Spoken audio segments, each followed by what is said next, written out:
Good day, friends, and welcome back to JoCoYo, Johnston County's quiet corner of history, where we dig beneath the familiar soil to uncover stories that shaped our back roads and beyond. I'm Joey, and today's tale begins not with a place, but with a scandal that rocked the nation, a senator who dared to expose it, a secret romance that raised eyebrows from Havana to Washington, and a mysterious ending on rails running right through our corner of North Carolina. It's a story of courage, conspiracy, and one final fateful stop, so settle in, friends, this train's leaving the station. Turn your calendar back to 1921. Warren G. Harding is president and sits in the White House, and America's Navy guards a very precious secret.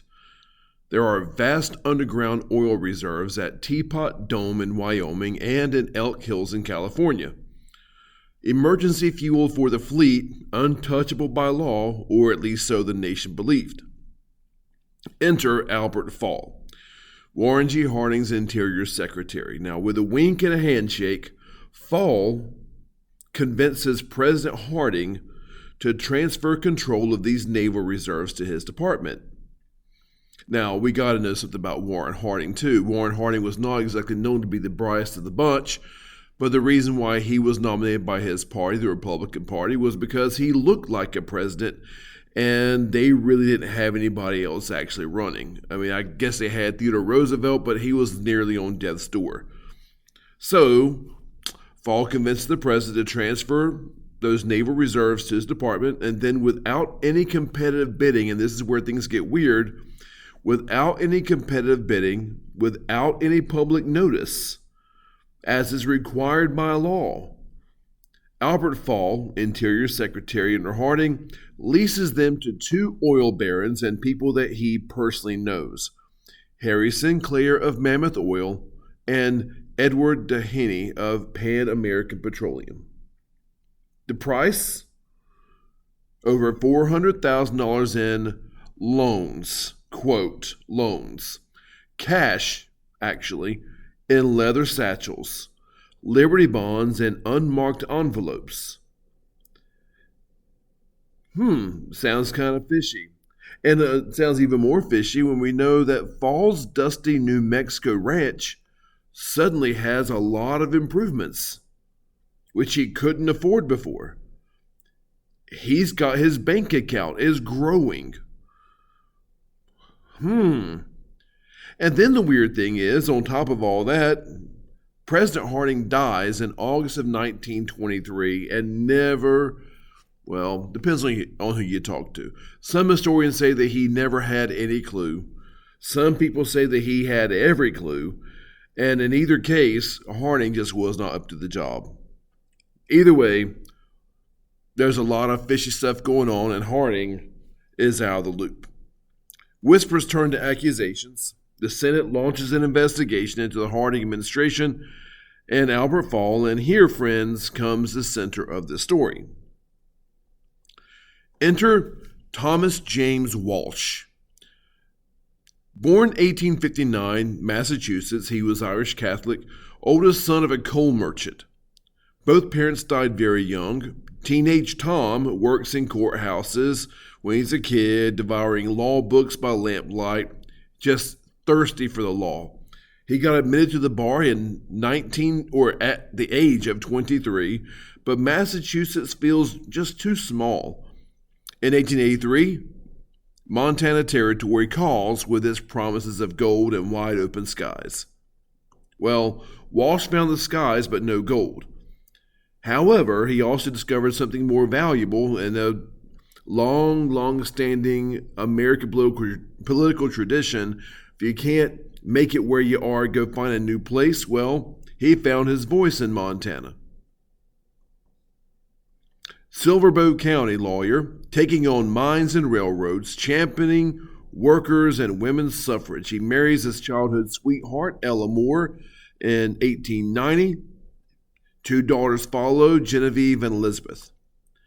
By 1912, Montana sends this progressive Democrat to the United States Senate, where he'll serve 2 decades fighting trusts and defending farmers. Ella dies in 1917.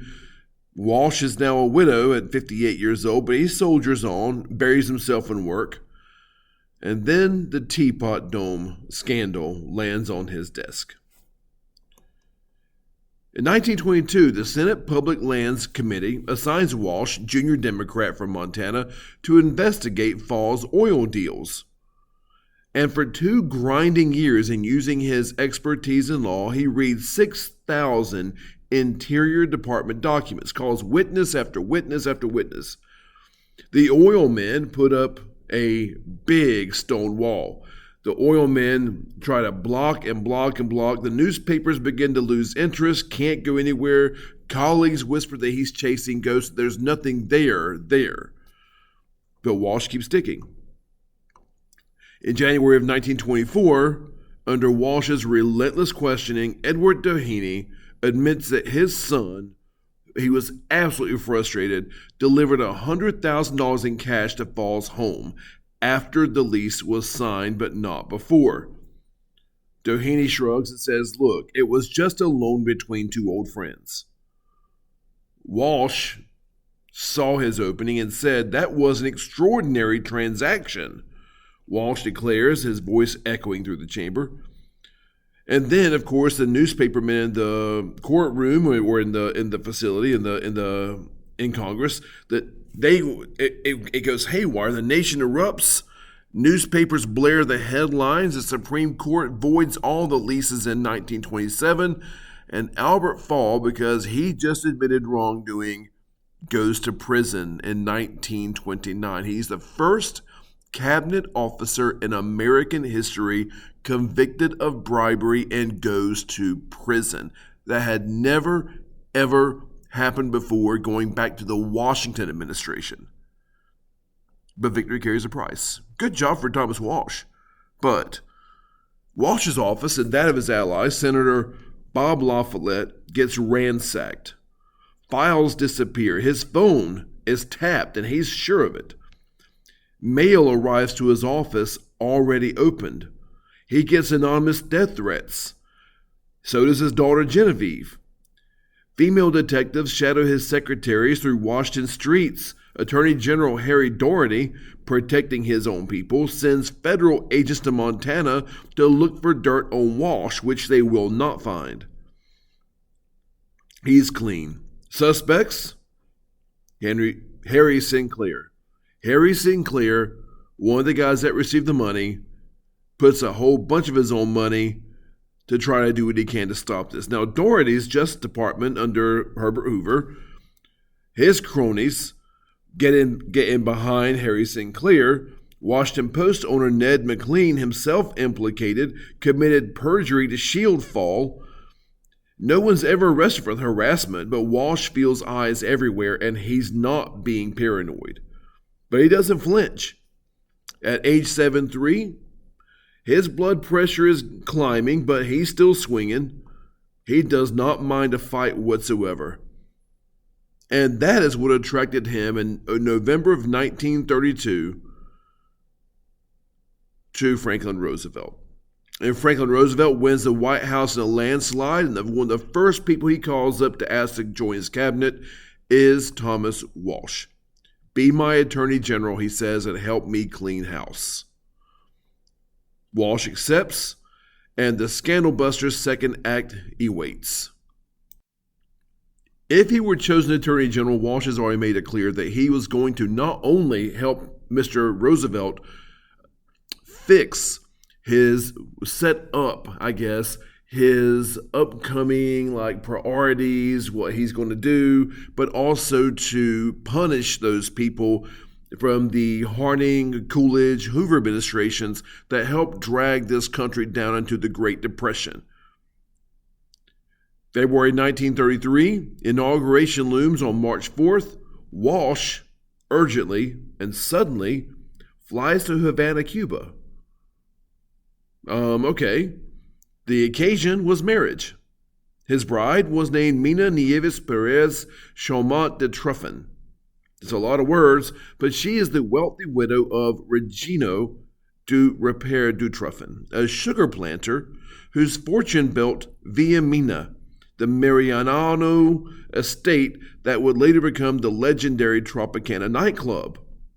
Mina moves in Havana's highest circle. She's the vice president of women's civic organizations. She's hostess to politicians and diplomats. She's elegant, connected, formidable. And her family is tangled deep in Cuba's politics, especially right now in this period when Cuba's politics are topsy-turvy. One stepdaughter married Havana's mayor. Another was widowed to Clemente Vasquez Bello, Cuban Senate president, who was assassinated in 1932 during the bloody collapse of the Gerardo Machado dictatorship. Revolution simmers in Havana streets.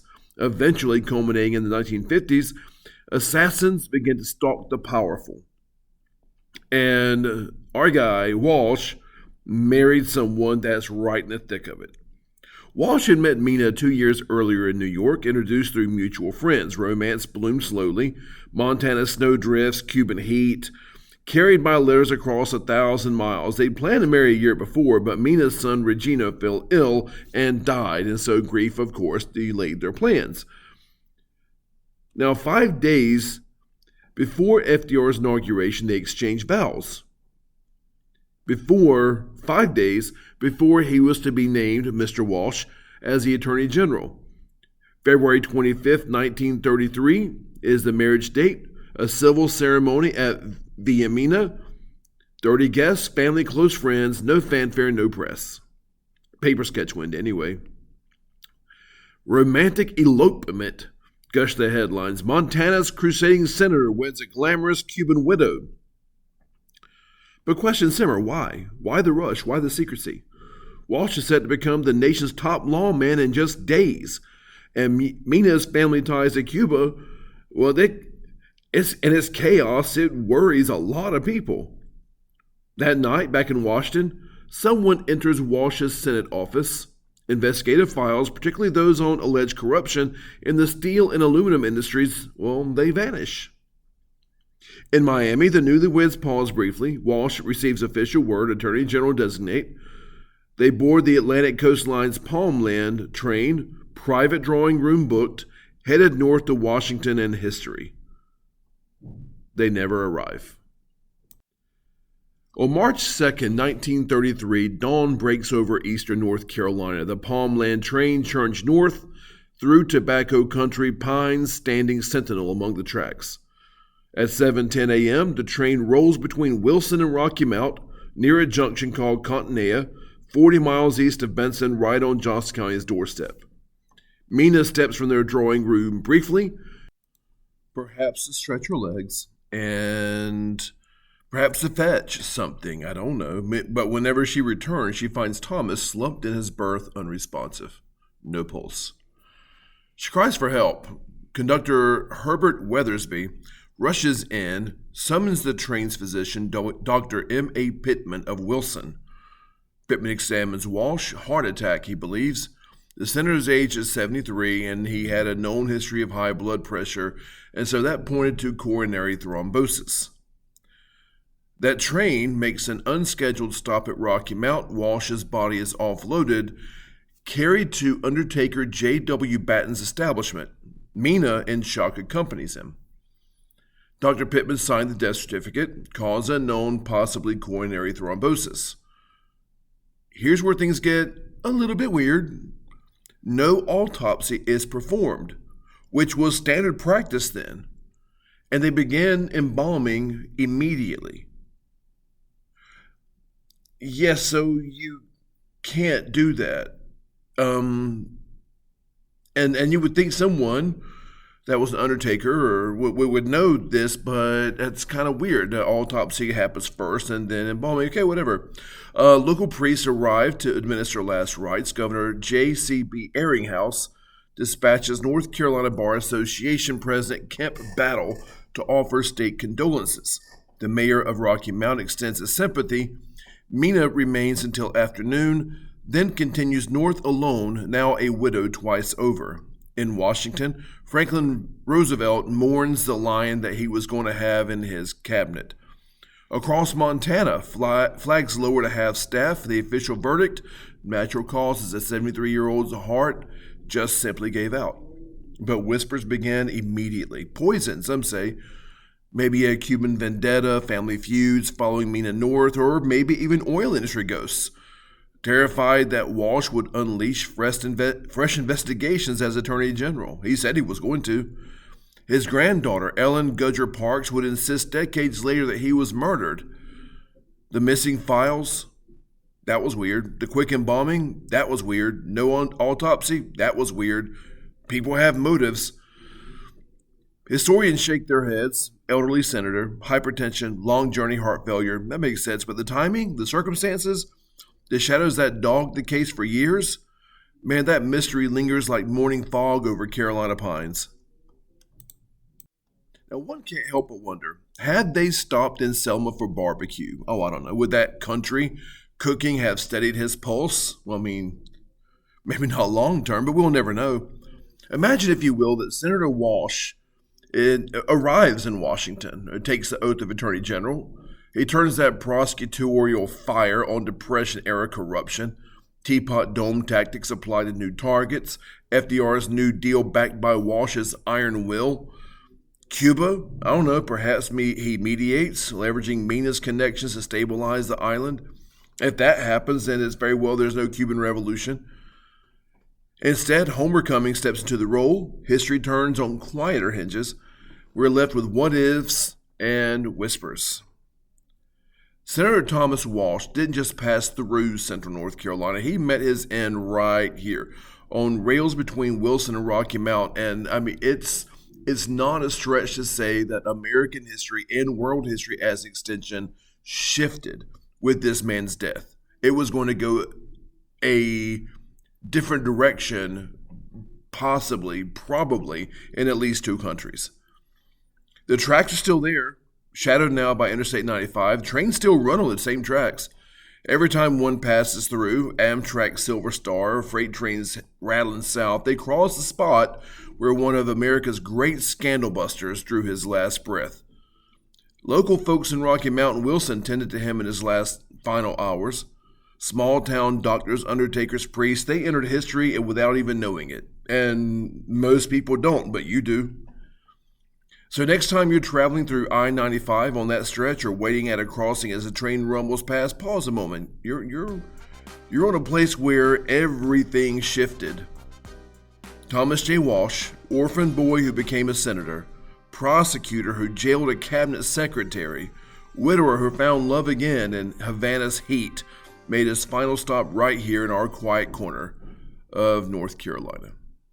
Y'all, be good.